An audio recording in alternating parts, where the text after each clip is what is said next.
آقایان به فرودگاه ایرباس خوش آمدید. دمای هوا 7 درجه سانتیگراد و ساعت به وقت محلی 9:45 صبح می باشد. لطفاً برای ایمنی خود و دیگر مسافران تا زمان توقف کامل هواپیما و خاموش شدن علامت بستن کمربندها صندلی خود را ترک نفرمایید. خواهشمندیم محفظه‌های بالای سر خود را با احتیاط باز کنید، زیرا ممکن است در اثر تکان‌های هواپیما در حین پرواز اجسام داخل آن جابجا شده باشد.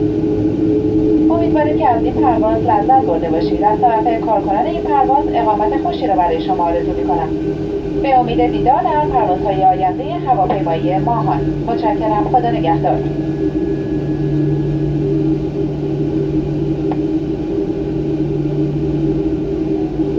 Ladies and gentlemen, welcome to Airbus Airport. The local time is 9:45 a.m. with the outside temperature of 7 degrees centigrade.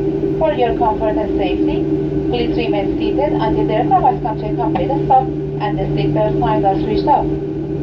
Please open the overhead compartment with caution, as luggage might have shifted around during this flight.